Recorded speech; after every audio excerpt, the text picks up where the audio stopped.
Hey everyone, how's it going? How about we start today by making some traditional farm sweets. And it's not going to be just one, okay? There will be several videos that I'll be posting so you can make those legendary sweets, guys. Today is guava paste with the peel. Take a look at this. How delicious.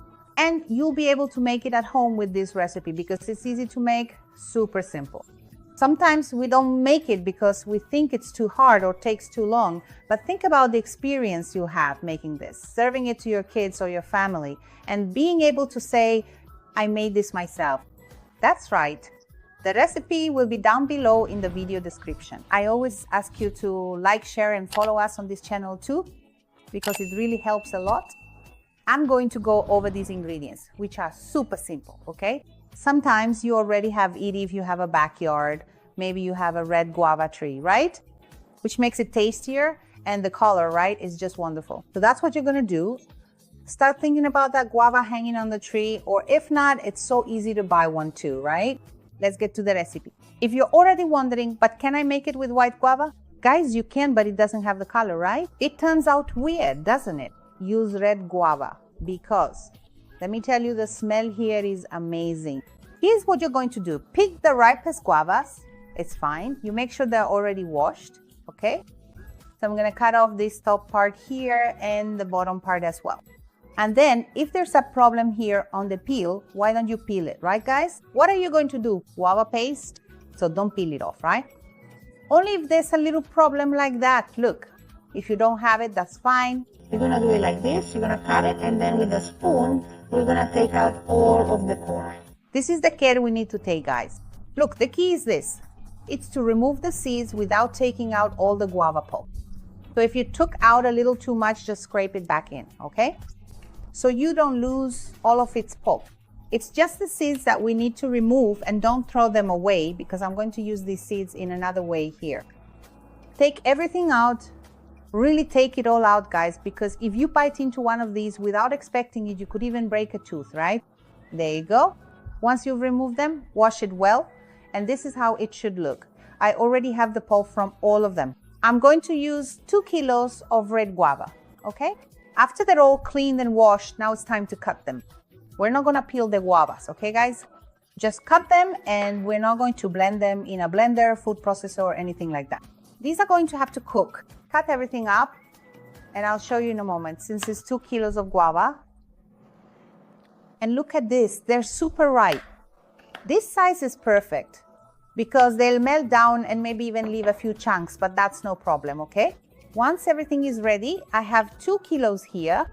Look at this, guys, isn't it beautiful? Now let's take it to the pot.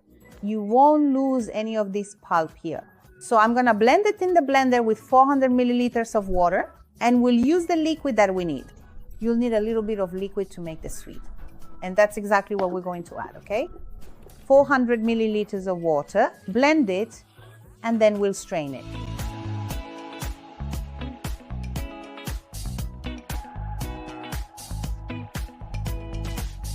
If you have a big, taller pot, that's better, guys. I don't have one, my pot is kind of shallow. Kind of shallow, have you ever seen that? Yeah, that's how it is.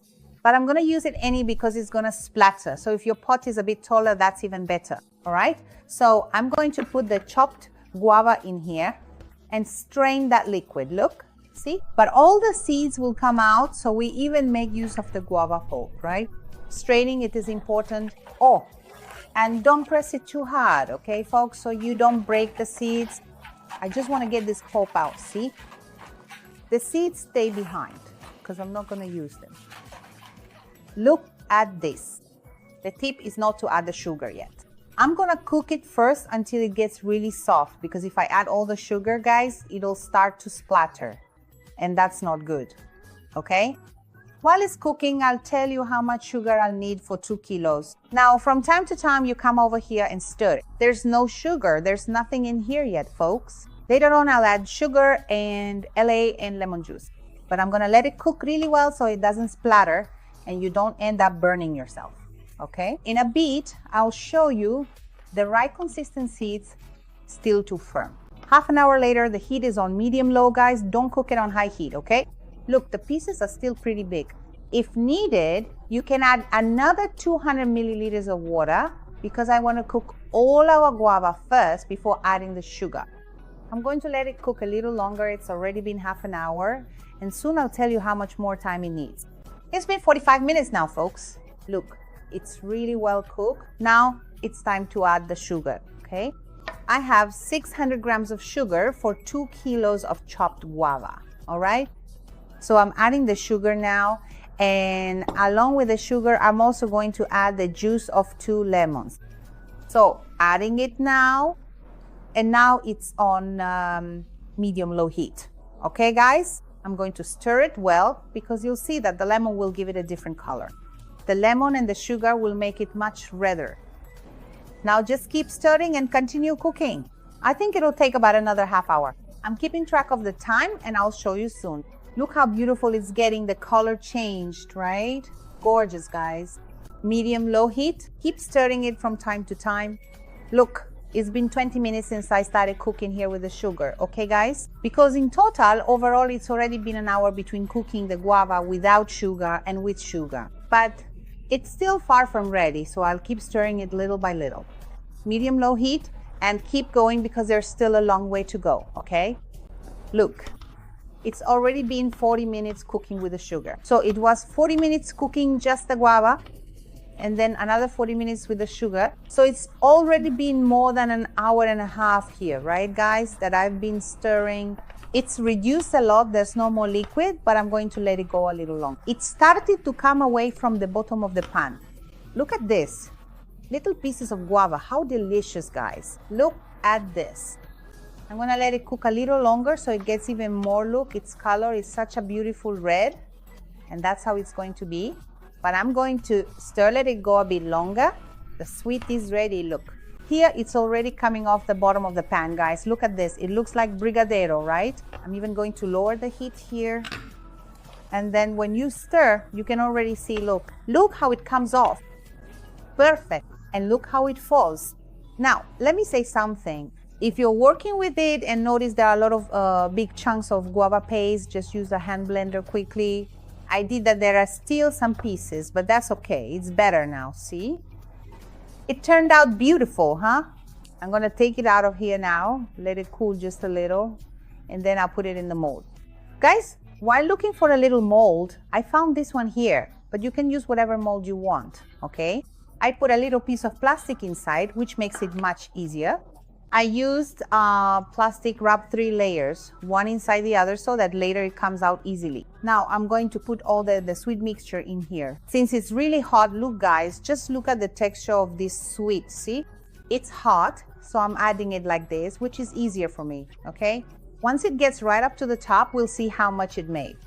I spent an hour and 40 minutes here, stirring this sweet on the stove. Here, I'm smoothing it out nicely, right? So it fits perfectly in the pan. And then I'll also put plastic wrap on top. I'm gonna even it out really well. Guys, in maduja little pan like this, it all fit in here and it's already starting to harden, okay? I'm going to smooth it out really well. I think I might even let me see. Let me run a spatula over it. See? Nice and even. Now, put the plastic wrap on top, okay? Seat it up well and put it in the fridge, right guys? Leave it overnight so we can cut it later. I thought it was cool. I don't know if that's a good thing, but it didn't change color much. It's still really red. Usually it gets darker, but let's see. I'll show you in a bit. Actually, not in a bit. I'm going to leave it overnight in there. And now, after it's really chilled, right guys? It needs to stay in the fridge for at least 12 hours. I'm gonna carefully take it out of its container right now and just observe how incredibly easily and smoothly it comes out truly. Look at that absolute perfection, a flawless result. I'm going to meticulously cut into it and savor its delicious taste without any delay whatsoever right away.